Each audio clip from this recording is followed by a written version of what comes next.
Welcome back to What Just Happened. And Kate, we're covering a story around Starbucks, aren't we, in South Korea. Can you give us a little bit of an update of what's been happening? Yeah, this is fascinating and horrifying in equal measure, I think. So this is Starbucks in South Korea who ran a promotion to promote a new, what they called a tank coffee tumbler range. And they did that promotion on the 18th of May.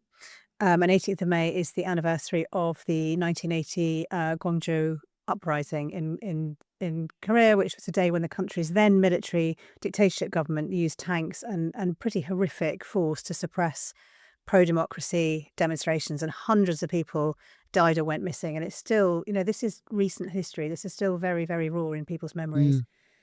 Mm. So Starbucks called that day Tank Day, which is awful. And then to add insult to injury, they used a tagline as part of the campaign that talked about the thwack on the table. So I think what they were getting at was the idea that this great big heavy tank coffee container was, so heavy it would make this thwack on the table. But that is a phrase that was used in a police statement in 1987 in an attempted cover-up of the torture and murder of a student activist.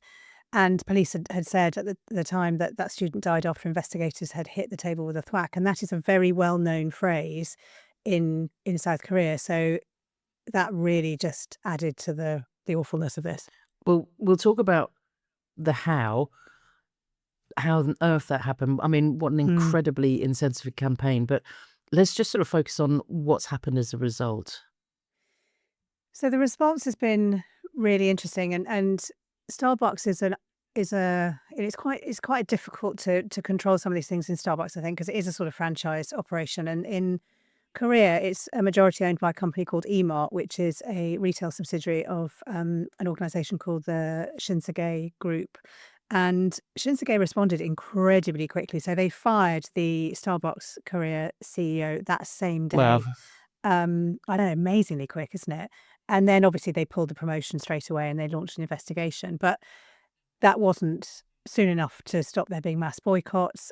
Sales dropped 26% in that first week in Korea. We saw videos all over the news of people smashing their Starbucks tumblers and deleting their Starbucks apps. People have been asking for their money back on their prepaid balances and cards. And it got up as far as the government level. So the president of South Korea said he was enraged by the campaign. I'm just going to read a bit of his statement here. He said the campaign was inhumane and disgraceful behavior by cheap profiteers who deny the values of the South Korean community, basic human rights and democracy. And he basically said that everyone who was responsible should be held accountable. And as well as that, the interior minister in South Korea said Starbucks products wouldn't be available at government events. Because the company has shown anti-historic behaviour and basically made light of something that is so important in Korean history.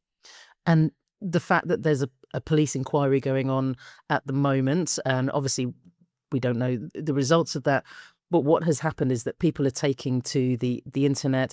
The narrative is being formed around how it happened.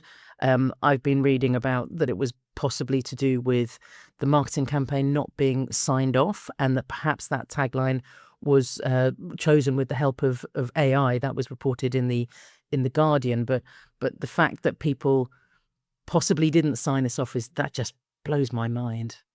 It's incredible, isn't it? So I'm just going to go back to something you said about the police inquiry, because both the CEO and the chair, or the former CEO and the chair of the Shinsegae Group, have been registered as criminal suspects by police. So that is really serious and personal. And I've also seen the things about the AI being used in that slogan creation.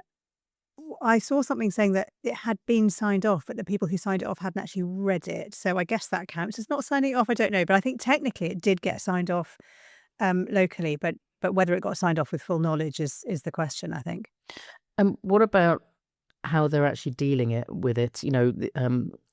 Has there been like a public apology, for example? Yeah. So I think this is fascinating because, remember, this is an American company, but operating in a region where apologizing for something that you've done wrong is really incredibly important culturally. So the Shinsegae Group chairman, who's called Chung Yong-jin, he issued a written apology pretty much straight away. So the following day, 19th of May. But that wasn't enough. And he then made a television appearance on the 26th of May and to make a public apology. And he bowed 3 times in that, which again is culturally significant. He asked for forgiveness and he said he took full responsibility for the error. But what's really interesting here, I think, is that how that's gone up to Starbucks in the US, Mm. who's also issued a written apology as well. And I think their written apology was really interesting because, yeah, again, it was very fast and also distancing themselves slightly in that they said they were deeply sorry for an unacceptable marketing incident. Yeah, so it is a bit of a distance, isn't it? I mean, it was a marketing incident. I think they're trying to say it wasn't deliberate. That remains to be seen, but let's hope it wasn't. But I think what's interesting is how these events can sort of ladder up to the corporate headquarters, even though they had nothing to do with the sign off of that campaign. Um, Perhaps they will take a closer eye now on the back of this. Who knows?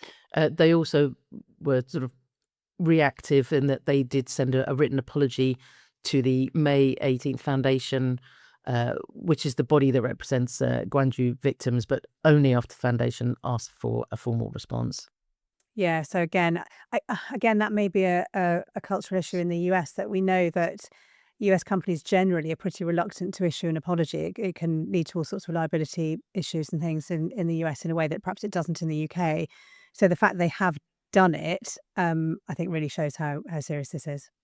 And actually, kind of, I suppose, doubling down on the seriousness of it, there was some new news this week about them shutting stores, I believe. Can you maybe share a little bit more about that? Yeah, so Starbucks Korea said it's going to shut all its stores in Korea for a half day on the 22nd of June. Now that's 2,000 stores. I think there are a couple of airport ones that are staying open, but 2,000 stores, that's a lot of stores. And they're doing that so that all their staff can have mandatory history lessons. And so staff are going to watch recorded videos on Korean history. They're going to have social sensitivity training, I guess, to just stop this happening again, but also to show how seriously they're taking it. And The Guardian reported that that is going to cost Starbucks about $1.4 million in lost sales in Korea. And I must admit, when I read about this, I did sort of wonder why they were putting like every single barista through the training, everyone in the stores, when this is being sort of tagged as a marketing error. But I guess it is about trying to restore confidence and trust back in the brand, that they have to be seen to be taking ownership, taking accountability, and taking some pain through this, I guess. It's a really interesting point. I wonder how the people who worked in those stores felt when they were being asked to market something called Tank Day.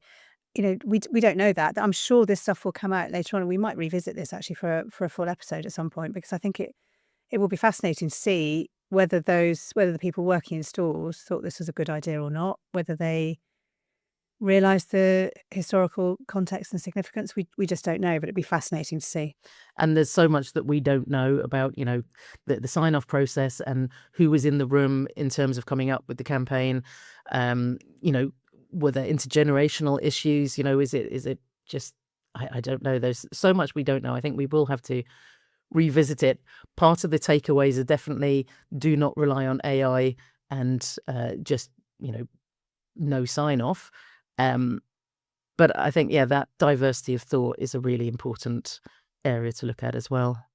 I totally agree. And also the importance of seeing context, and not just context in terms of what's going on in the world right now, but the importance of historical context as well. You really have to see what you're doing now in the context of what's happened before.